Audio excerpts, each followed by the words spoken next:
பிசினாரி குருவியின் கல்யாண விருந்து. துணிக்குருவிக்கு அப்பா அம்மா இல்ல.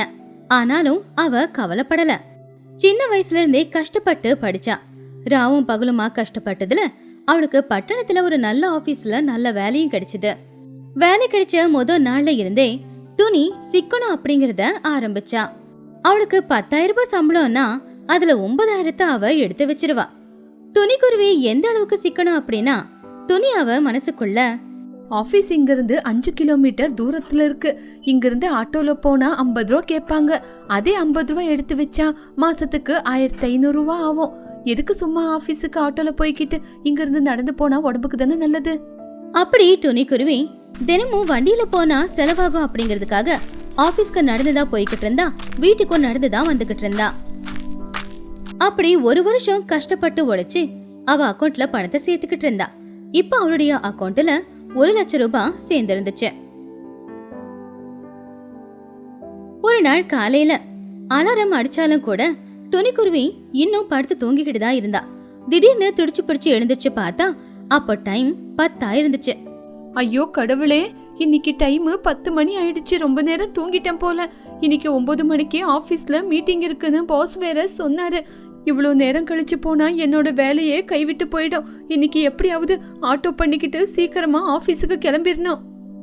துணிக்குருவி பதட்டமா எழுந்திருச்சு குளிச்சு முடிச்சு தயாராகி பேக்கை எடுத்துக்கிட்டு தெருவுக்கு வந்தா.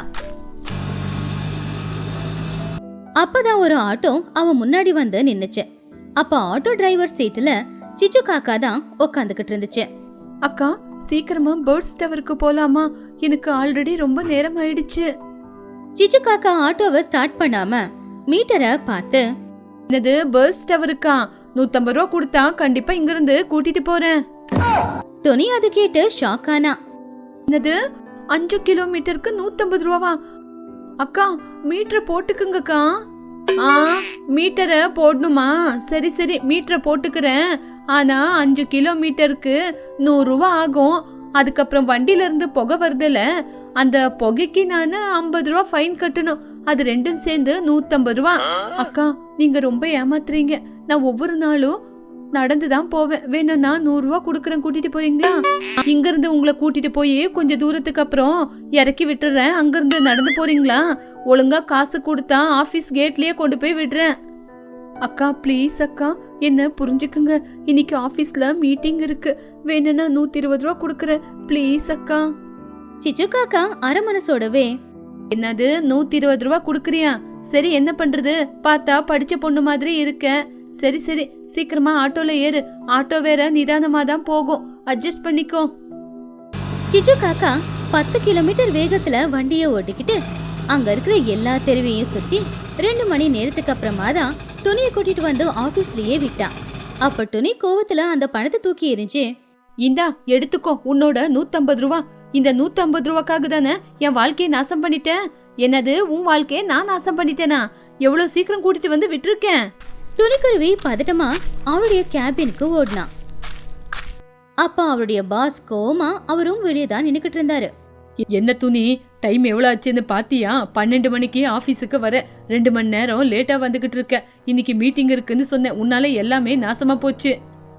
ப்ளீஸ் என்ன மன்னிச்சிடுங்க சார். வேலையில இருந்து மட்டும் தூக்கிடாதீங்க சார். இங்க பாரு, இதுக்கப்புறம் நீ ஆபீஸுக்கே வர்றது வேண்டாம். கணக்கு வழக்கெல்லாம் பார்த்து இன்னைக்குல இருந்தே உன்னோட வேலைய நிறுத்திக்கோ.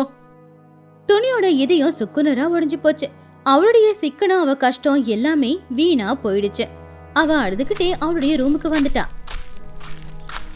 துணிக்குருவி வீட்டுல உக்காந்துக்கிட்டு அவ எதிர்காலத்தை பத்தி யோசிச்சுக்கிட்டு அழுதுகிட்டு இருக்கும் போது புரோக்கர் வேலை செய்யற அவளுடைய தோழியான மகிக்கழுகு அங்க வந்துச்சு. துணி, என்ன ஆச்சு? ஒரு மாதிரியா இருக்க. ஆபீஸுக்கு டைம் ஆச்சு, இன்னும் கிளம்பலையா?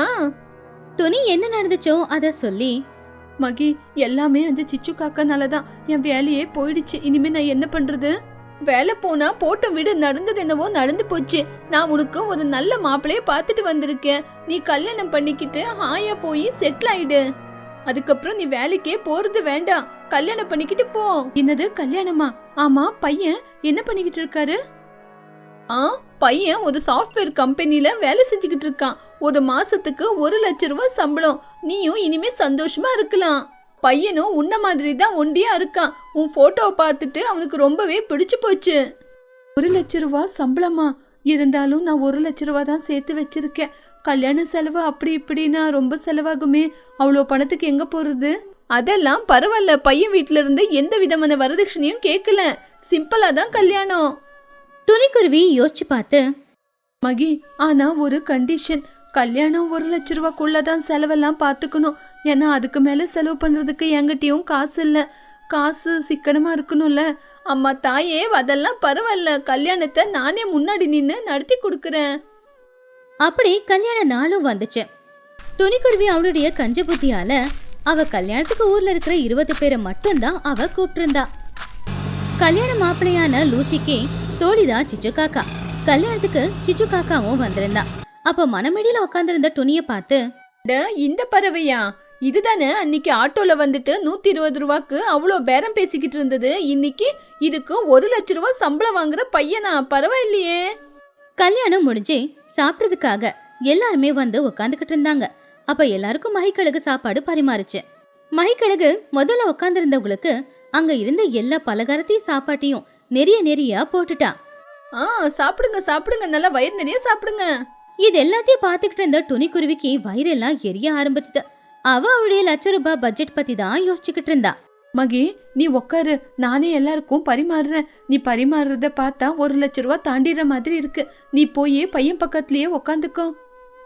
என்னது, நீயே எல்லாருக்கும் பரிமாறுறியா? நீ தான் கல்யாண பொண்ணு. பரவாயில்ல, எல்லாருக்கும் நானே பரிமாறுறேன். நான் தானே காசை சிக்கனமா செலவு பண்ணணும். துணிக்குருவி பரிமாறதுக்காக கரண்டியை எடுத்தா. முதல்ல அவ சிச்சு காக்காவுக்கு தான் வந்து பரிமாறினா. சாப்பிடுங்கன்னு சொன்னா. அங்க உட்காந்துருந்தவங்க இலையில எல்லாமே கரண்டியில எடுத்து போடல, ஸ்பூன்ல தான் எடுத்து போட்டா. அதை பார்த்து எல்லாருமே ஆச்சரியப்பட்டாங்க. சிச்சு காக்கா கோவமா துணிய முறைச்சு பார்த்து, என்ன, நீ பரிமாறுறியா இல்ல கணக்கு போட்டுக்கிட்டு இருக்கியா? அக்கா, சும்மா வேஸ்ட் ஆக கூடாதுன்னு தான் கொஞ்சம் கொஞ்சமா பரிமாறுறேன். துணி எல்லாருக்குமே ஸ்பூன்ல தான் பரிமாறிக்கிட்டு இருந்தா. இலை தான் இருந்துச்சு, இலையில எந்த சாப்பாடும் இல்ல. இது எல்லாத்தையும் பார்த்துக்கிட்டு இருந்த சிச்சு காக்காவுக்கு கோவம் தலைக்கு ஏறிச்சு. அவ உடனே எழுந்திருச்சு நின்னா. எல்லாருக்கும் முன்னாடியும் சத்தமா, துணி, என்ன நீ கல்யாணத்துக்கு வர சொல்லிட்டு எங்களை அவமானப்படுத்துறியா? நீ போட்ட சாப்பாடை எங்களால சாப்பிட முடியுமா? இவ்வளோண்டு போட்டு வச்சிருக்கியே, இதை எப்படி சாப்பிடுறது? அவ்வளோ பிஸ்னரித்தனம் பண்ணா எப்படி? துணி ரொம்ப பொறுமையா, இங்க பாருங்கக்கா, என்கிட்ட அவ்வளோ பணம் இல்ல. வேலை போனதுக்கு அப்புறம் நான் ஒண்டிதானே இருக்கேன். என்கிட்ட இருக்கிற 1,00,000 தான். எல்லா செலவையும் நான் பாத்துக்க வேண்டியதா இருக்கு. அதுக்குன்னு கல்யாணத்துக்கு வர சொல்லிட்டு இந்த மாதிரி காய்கறி சமையல போட்டு எங்களை சாகடிக்க பாக்குறியா? இப்பவே இவ்வளவு பிஸ்னரியா இருக்க. ஏ லூசி, உன் பொண்டாட்டி கூட நீ எப்படிதான் வாழ போறியோ? எல்லாரும் சண்டைய பாத்துக்கிட்டு இருக்கும் போது கல்யாண மாப்பிள்ளையான லூசி புறா எழுந்திருச்சு வந்தான். அவன் துணி பக்கத்துல வந்து நின்னு அவளுடைய தோள்ல கைய போட்டான். அதுக்கப்புறமா எல்லாரையும் பார்த்து, நீ இரு, நானே அவங்களுக்கு பரிமாறுறேன். என்னோட கல்யாணத்துக்கு வந்துட்டு பசியில யாருமே திரும்பி போக கூடாதுல்ல, அதனால நானே பரிமாறுறேன். லூசி புறா அவன் கிட்ட இருக்கிற போனை எடுத்து பக்கத்துல இருக்கிற ஒரு பெரிய ரெஸ்டாரண்ட்க்கு கால் பண்ணா. ஹலோ, கிங்ஃபிஷர் ஹோட்டலா? நான் தான் லூசி பேசுறேன். 20 chicken biryani, mutton biryani, chicken 65 எல்லாத்தையும் இந்த குருவியோட கல்யாண மண்டபத்துக்கு அனுப்பி வச்சிருங்க. நான் காசை பே பண்றேன். 1/2 மணி நேரத்துல மணமணுக்கிற பிரியாணி வந்துச்சு. எல்லாருமே வயிறார சாப்பிட்டாங்க. சிச்சு காக்கா 2 பொட்ல பிரியாணி வீட்டுக்கே எடுத்துக்கிட்டு போச்சு. எல்லாரும் போனதுக்கு அப்புறமா துணி ரொம்ப கவலையோட லூசி கிட்ட வந்து, என்ன மன்னிச்சிடுங்க, என்னால தானே எல்லாருக்கும் முன்னாடியும் உங்களுக்கு ரொம்ப அவமானம் ஆயிடுச்சு. இது உன்னோட பிஸ்னாரித்தனம் இல்ல, நீ பணத்தை சேர்த்து வைக்கிற. சரி, அந்த சிச்சு காக்கனால தானே உன்னோட வேலையும் உன்னை விட்டு போயிடுச்சு. சரி, இனிமே பணத்தை பத்தி நீ கவலைப்படாத. எப்படிங்க கவலைப்படாம இருக்க முடியும்? என்னோட வேலையே என் கையை விட்டு போயிடுச்சு. அதான் கை நிறைய சம்பாதிக்கிறேனே, சம்பளம் கூட 1,00,000 வாங்குறேன். அதனால இன்னையிலிருந்து 50,000 உனக்கு, 50,000 எனக்கு, 50,000 உனக்கு கொடுக்குறேன். நீ ஏதாவது பிஸ்னஸ் பண்ணிக்கோ. 2 பேரும் கஷ்டப்பட்டு வேலை செஞ்சு அதுக்கப்புறம் பணத்தை சம்பாதிக்கலாம். லூசி சொன்னது கேட்டு துணியோட கண்ணுல இருந்து ஆனந்த கண்ணீர் கொட்ட ஆரம்பிச்சுது. அவள நல்லபடியா புரிஞ்சுக்கிற புருஷன் கிடைச்சதுக்கு அவ ரொம்பவும் சந்தோஷப்பட்டா. அப்படியாங்க? அப்போ நாளையில இருந்து நம்ம ஆபீஸுக்கு ஆட்டோல போலாமா இல்ல நடந்துகிட்டு போலாமா? ஆட்டோ பஸ்ன்னு எதுவுமே வேண்டாம். உனக்காக நான் நாளையில இருந்து நானே கார் வாங்குறேன். அதுக்கப்புறம் 2 பேரும் கார்லயே ஆபீஸுக்கு கிளம்பலாம். அன்னையிலிருந்து துணி ஒரு கஞ்ச பிசினாரியே இல்லாம சிக்கனமா செலவு பண்ற ஒரு பொறுப்பான பொண்ணா புது வாழ்க்கைய தொடங்கினா. புதிய கிணறின் புரிதல். கிராமத்துல வெயில் காலத்துல வெயில் ரொம்ப அதிகமா இருந்துச்சு. அதனால இந்த கிராமத்தை சேர்ந்த பறவைங்க எல்லாரும் தண்ணிக்காக ரொம்ப கஷ்டப்பட்டுக்கிட்டு இருந்தாங்க. வயலுக்கு தண்ணி ஊத்தணும்னாலும் வீட்டு தேவைக்கு தண்ணி எடுக்கணும்னாலும் எல்லாருமே அந்த ஊர்ல இருக்கிற கிணறு கிட்ட தான் போய்கிட்டு இருந்தாங்க. ஊருக்கு நடுவுல இருந்த ஒரே ஒரு பெரிய கிணறோட தண்ணியை தான் எல்லாரும் பயன்படுத்தினாங்க. ஆனா அந்த கிணத்துல இருக்கிற தண்ணியை கூட நாளுக்கு நாள் குறைஞ்சுக்கிட்டே தான் இருந்துச்சு. ஒரு நாள் காலையில துணிக்குருவி, சோட்டுக்கிளி, குஹுவாத்து, லூசிபுரா எல்லாரும் கிணத்துல தண்ணி எடுக்கிறதுக்காக அங்க வந்தாங்க. அப்போ வாலியை எடுத்து கிணத்துல போட்டுட்டு துணிக்குருவி, இந்த கிணத்துல இருந்து தண்ணி எரிக்கிறது ரொம்ப பெரிய கஷ்டம். பாதி நாள் இதுக்கே போயிடுது. ஆமா துணி, என் கடையில வேலையே நடக்க மாட்டேங்குது. இந்த வெயிலுக்கு தண்ணி இல்லைன்னா எப்படி? கரண்ட்டும் சில நேரம் இருக்க மாட்டேங்குது. இந்த கிணத்துலயோ தண்ணி கீழே இறங்கிக்கிட்டே இருக்கு. முந்தா நேத்து பார்த்ததுக்கு இன்னைக்கு பார்த்தா தண்ணி ஒண்ணுமே காணோம். இத பார்த்தா இன்னும் பயம் அதிகமாகுது. ஆமா ஆமா, பானை செய்யறதுக்கு எனக்கும் தண்ணி வேணும். ஆனா இந்த கிணத்துல தண்ணி குறையறத பார்த்தா இனி நான் பானை செஞ்ச மாதிரி தானே தோணுது. எல்லாருமே எல்லாத்துக்கும் இந்த கிணறையே நம்பிக்கிட்டு இருந்தா தண்ணி இருக்குமா சொல்லுங்க? நாம இந்த பிரச்சனைக்கு ஏதாவது தீர்வை கண்டுபிடிச்சே ஆகணும். நாம என்ன பண்ண முடியும்? மழை பெஞ்சாதான் பிரச்சனைக்கு தீர்வு வரும். ஆத்துக்கிட்ட போகவும் முடியாது. ஆறு ரொம்ப தூரமாச்சே. அதே நேரத்துல கிணத்துக்கு பக்கத்துல இருக்கிற மரத்துக்கு கீழே சிச்சு காக்கா உட்காந்துக்கிட்டு அவங்க பேசுறத கேட்டுக்கிட்டு இருந்துச்சு. அவளுக்கு உடனே ஒரு யோசனையும் வந்துச்சு. சிச்சு அவளுடைய மனசுக்குள்ள, அட என்ன இவங்க எல்லாரும் புரியாம பேசிக்கிட்டு இருக்காங்க. ஊர்ல இருக்கிற அத்தனை பேரும் இந்த கிணத்து தண்ணியை பயன்படுத்தினா கிணத்துல இருக்கிற தண்ணி கீழே போகாம இன்னும் மேலையா வரும். பேசாம நான் ஒண்ணு பண்றேன். என் வீட்டுக்கு பின்னாடி இருக்கிற இடத்துல யாருக்கும் தெரியாம ஒரு கிணத்த தோண்ட போறேன். அப்போ எனக்குன்னு ஒரு கிணறு இருக்கும். அந்த தண்ணிய நான் பயன்படுத்திக்கலாம். வேற யாருக்கும் கொடுக்கவும் மாட்டேன். சிச்சு காக்கா மெதுவா அவங்க பக்கத்துல போச்சு. சிச்சு அவங்க எல்லார்கிட்டையும், ஐயோ தண்ணி இல்லாம எல்லாரும் கஷ்டப்பட்டுக்கிட்டு இருக்கீங்க. உங்களை பார்த்தாலே எனக்கு ரொம்ப கவலையா இருக்கு. உனக்கு ஏன் கவலை சிச்சு? நீ செய்யறது வட்டி வியாபாரம். உனக்கு தண்ணியை விட பணம் ரொம்ப முக்கியமாச்சே. அதுக்கு சிச்சு காக்கா, அப்படி சொல்லாத துணி. பணத்தை விட என் புள்ள சின்ன எனக்கு ரொம்ப முக்கியம். அவனுக்கு தண்ணி வேணும்ல. அதான் இந்த தண்ணி பிரச்சனைக்கு தீர்வா நான் ஏதாவது பண்ணலாம்னு யோசிச்சுக்கிட்டு இருக்கேன். நீயா? இருக்கிற தண்ணிய சேர்த்து வைப்பியே ஒழிய நீ பணம் செலவு பண்ண மாட்ட. உன்னை பத்தி எங்களுக்கு தெரியாதா? பாத்துக்கிட்டே இருங்க நான் என்ன பண்றேன்னு. அப்பதான் உங்களுக்கு என்ன பத்தி தெரியும் அப்படின்னு சொல்லி சிச்சு காக்கா அங்கிருந்து போயிட்டா. அடுத்த நாள் காலையில சிச்சு காக்கா கிணத்து தோட்டத்துக்கான வேலையை ஆரம்பிக்கலான்னு நினைச்சா. டேய் சின்னோ, கொஞ்சம் இங்க வா. உன்கிட்ட ஒரு ரகசியம் சொல்லணும். அம்மா என்னாச்சு? ஏன் இவ்வளவு சத்தமா கத்துற? நீ எப்பவுமே இவ்வளவு சத்தமா என்ன கூப்பிட்டதே இல்லையே. டே சின்னோ, இது ரொம்ப முக்கியமான விஷயம்டா. நான் நம்ம வீட்டுக்கு பின்னாடி இருக்கிற இடத்துல யாருக்கும் தெரியாம ஒரு கிணறு தோண்டலான்னு நினைச்சுக்கிட்டு இருக்கேன். சின்ன ரொம்ப ஆச்சரியமா, என்னம்மா கிணறு தோண்ட போறியா? அதுக்கு பணம் செலவாகுமே. பணம் செலவு பண்ண உனக்கு பிடிக்காதே. அப்படிலாம் ஒன்றும் இல்லடா. ஊர்ல இருக்கிற கிணத்துல தண்ணி கொஞ்சம் கொஞ்சமா கீழே இறங்கிக்கிட்டே போகுது. நம்ம கிணறு தண்ணி இருந்தா நமக்கு சொந்தம் இல்ல. அத வேற யாரும் எடுக்கவும் கூடாது. அதனாலதான் யாருக்கும் தெரியாம கிணறு தோண்டலான்னு முடிவு பண்ணிருக்கேன்.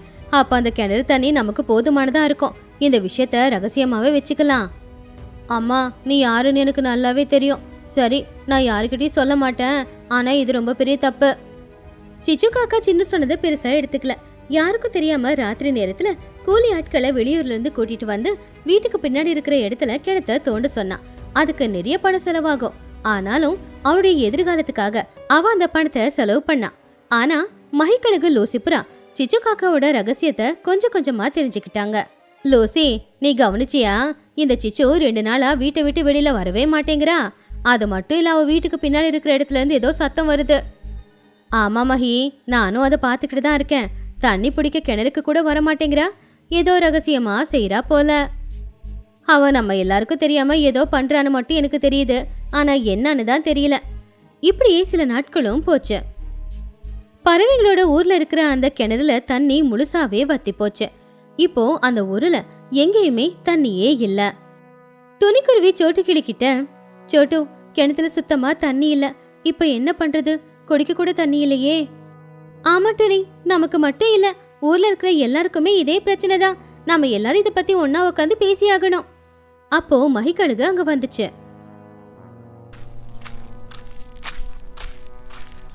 ஆமா ஆமா, இப்படியே விட்டுட்டா கிராமத்துல குடிக்கவே தண்ணி இல்லாம ஆயிடும். நாம ஏதாவது ஒண்ணு யோசிச்சுதான் ஆகணும். நான் பானையே செய்ய முடியல. பானை செய்யதான் ஊருக்குள்ள தண்ணியே இல்லையே. பேசாம ஆத்துல இருக்கிற தண்ணியை ஊருக்குள்ள கொண்டு வர ஏதாவது வழியே தேடணும். இப்படி எல்லாரும் தண்ணிக்காக கஷ்டப்பட்டுக்கிட்டு இருக்கும்போது சிச்சு காக்காவோட கிணத்துல இருந்து தண்ணி எடுத்து பக்கத்துலயே ஒரு ஸ்விம்மிங் பூலை கட்டி அதுல அம்மா புள்ள 2 பேருமே சந்தோஷமா விளையாடிக்கிட்டு இருந்தாங்க. அம்மா, தண்ணி ரொம்ப சுத்தமா இருக்குமா. நம்ம புது கிணறு ரொம்ப நல்லா இருக்குல்ல? ஆமாண்ணா சின்னம், என் புத்திசாலித்தனத்தை பாத்தியா? ஊர்ல எல்லாரும் கஷ்டப்படுறாங்க, ஆனா நமக்கு கவலையே இல்ல. அம்மா, எல்லாரும் கஷ்டப்படும் போது நாம மட்டும் சந்தோஷமா இருக்கிறது சரியில்லம்மா. சிச்சு காக்கா ரொம்ப கோவமா, டேய் சின்னம், என்னடா பேசிக்கிட்டு இருக்க? ஏன் கஷ்டத்துக்கான பலனை தான் நான் அனுபவிக்கிறேன். கஷ்டப்பட்டு பணத்தை செலவு பண்ணி கிணறு நோண்டுனேன், அதான் சந்தோஷமா இருக்கேன். அன்னைக்கு சாயந்தர நேரம் துணியோட பொண்ணான புஜ்ஜி குருவியும் சோட்டுவோட புள்ளையான பன்னு கிளியும் சிச்சு காக்காவோட வீட்டுக்கு சின்னவ பாக்குறதுக்காக வந்தாங்க. டேய் சின்னு, உங்க அம்மா செஞ்ச அதிரசத்தை எங்களுக்கு கொஞ்சம் குடுறா. அதிரசமா? எங்க அம்மா பிசினாரின்னு உனக்கு தெரியும்ல, தெரிஞ்சு அதிரசம் கேக்குற? டேய் சின்னோ, உனக்கு புரியலையா? உங்க அம்மா ரொம்ப சந்தோஷமா இருக்காங்கன்னு எங்க அம்மா சொன்னாங்க. உங்க அம்மா சந்தோஷமா இருக்கும்போது வழக்கமா அதிரசம் செய்வாங்களே, அதான் நாங்க கேக்குறோம். ஆமா ஆமா, சரி டேய் சின்னு, எங்க அம்மா வீட்ல தண்ணி இல்லாம ரொம்ப கஷ்டப்படுறாங்க. நீங்க கொஞ்சம் எங்களுக்கு தண்ணி குடுக்குறீங்களா? அப்போ சின்ன பயத்தோட, தண்ணியா? இங்க இருக்கிற தண்ணி எங்களுக்கே பத்தாது புஜ்ஜி. டேய் சின்னு, ஏண்டா பொய் சொல்ற? நீ இப்பதான் குளிச்சுட்டு வந்த மாதிரி இருக்கு. உங்க வீட்டு சுத்தி இருக்கிற செடிங்கள்லாம் பச்சை பசேல்னு இருக்கு, தரையெல்லாம் ஈரமா இருக்கு. அப்படின்னா உங்களுக்கு அந்த தண்ணி எங்க இருந்து வந்துச்சு? சின்ன காக்கா பதட்டமா, அது மழை தண்ணி. டேய், நம்ம ஊர்ல மழை பெய்யவே இல்ல, உங்க வீட்ல மட்டும் தனியா மழை பெஞ்சுதா என்ன? அப்படின்னு சொல்லி புஜ்ஜி பன்னு 2 பேரும் சந்தோஷமா சிச்சு காக்காவோட வீட்டை சுத்தி சுத்தி பாத்துக்கிட்டு இருந்தாங்க. அப்பதான் அவங்க வீட்டுக்கு பின்னாடி இருக்கிற அந்த புது கிணற அவங்க கவனிச்சாங்க. அப்போ பன்னு, புஜ்ஜி, இங்க பாத்தியா? இது புது கிணறு. இவங்க யார்கிட்டயும் விஷயத்த சொல்லல பாரு. அட, இந்த சிச்சு அத்தை எவ்வளவு பிசினாரி இல்ல? தண்ணி இல்லாம நாம கஷ்டப்பட்டா அவங்க கிணறு நிறைய தண்ணி வச்சுக்கிட்டு இருக்காங்க. அப்படி அவங்க 2 பேரும் உடனே வேகமா பறந்து போய் அவங்க அம்மாங்க கிட்ட இந்த விஷயத்த சொன்னாங்க. அம்மா அம்மா, சிச்சு அத்தை வீட்டுக்கு பின்னாடி புது கிணறு இருக்கு, அவங்க நம்ம கிட்ட சொல்லவே இல்ல. துணிக்குருவி ஆச்சரியமா, என்ன புச்சி, என்ன சொல்லிக்கிட்டு இருக்கே நீ? ஆமா அத்தை, நாங்க சொல்றது உண்மைதான். அந்த கிணறு தண்ணியில தான் அவங்க குளிச்சாங்க. அடியே சிச்சு, எப்பேற்பட்ட கஞ்ச பீஸ் நிறைய இருந்தா நீ இப்படிப்பட்ட ஒரு வேலையை பார்த்திருப்ப. துணிக்குருவி, சோட்டுக்கிளி, மகிக்கழுகு, லூசிபுரா, குஹுவாத்து எல்லாரும் ஒன்னாவே சேர்ந்து சிச்சு காக்காவோட வீட்டுக்கு ரொம்பவும் கோவத்தோட போனாங்க. சிச்சு, நீ பண்ணது நியாயமா? புது கிணறு தோண்டி இருக்க, ஆனா ஊர்க்காரங்க யார்கிட்டயும் ஒரு வார்த்தை கூட நீ சொல்லவே இல்லையே. சிச்சு கொஞ்சம் பதட்டமா, அது ஒண்ணும் இல்ல மகி, இந்த கிணத்தை தோண்ட நான் நிறைய பணம் செலவு பண்ணிருக்கேன், என் பிள்ளைக்காக தான். நீ உன் பணத்தை செலவு பண்ணிருக்க சரி, ஆனா இந்த கிணறுல தண்ணி இருக்குல்ல, இந்த தண்ணி நம்ம ஊரு பூமிக்கு சொந்தமானது தானே.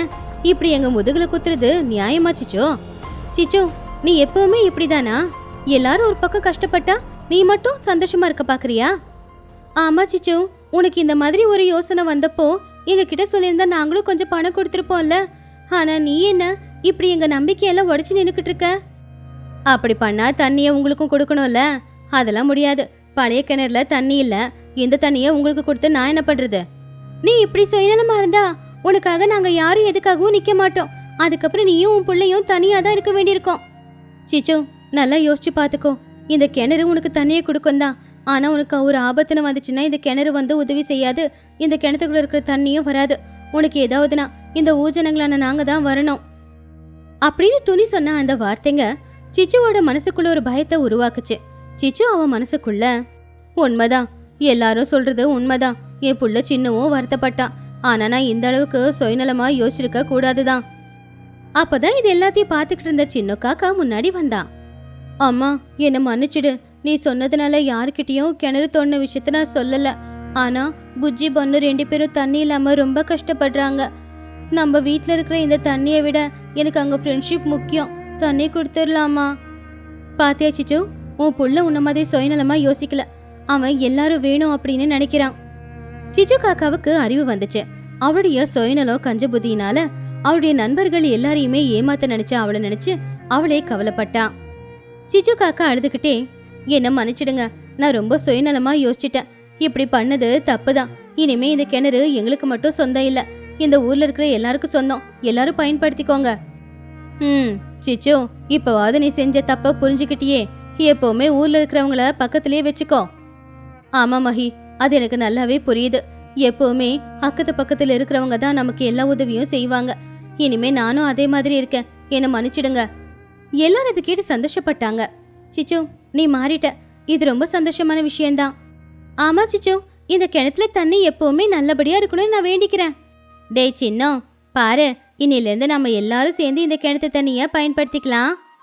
சின்னம், உங்க அம்மா பிசினியாரியா இருந்திருக்கலாம், ஆனா இன்னையில இருந்து அவங்க தாராளமா எல்லாருக்கும் எல்லாத்தையும் கொடுப்பாங்க. அவங்க இப்ப ரொம்ப நல்லவங்களாயிட்டாங்க. சின்ன காக்கா புஜ்ஜி பண்ணு 2 பேரும் சொன்னதை கேட்டு ரொம்பவும் சந்தோஷப்பட்டான். ஆமா புஜ்ஜி, நீ சொல்றது உண்மைதான், எங்க அம்மா நல்லவங்களாயிட்டாங்க. சிச்சு காக்கா ரொம்ப சந்தோஷமா, என் செல்ல புள்ளடா, இந்த அம்மா என்ன சொன்னாலும் அதை அப்படியே செய்யறல. ஏன் சிச்சோ, கிணத்து தண்ணியே எல்லாருக்கும் எடுத்துக்கோ சொல்லிட்ட, அப்போ உன் சிக்கனம் எல்லாம் என்ன ஆச்சு? அது தண்ணியை எல்லாருக்கும் கொடுக்குறேன், ஆனா உங்ககிட்ட இருந்து உங்க பாசத்தை எடுத்துக்கிறேன். அப்படி எல்லாரும் சந்தோஷமா அந்த கிணத்துல இருக்கிற தண்ணியை எடுத்துக்கிட்டு வீட்டுக்கு போயிட்டாங்க. அப்படி சிச்சு காக்கா அவருடைய பழைய குணமான கஞ்சத்தனம் சுயநலம் 2த்தையுமே விட்டு ஊர்ல எல்லாரு கூடவும் சேர்ந்து பழக ஆரம்பிச்சா. அப்படி சிச்சுவால அந்த கிராமத்துல இருந்த தண்ணி கஷ்டம் இப்ப சுத்தமா தீர்ந்து போச்சு.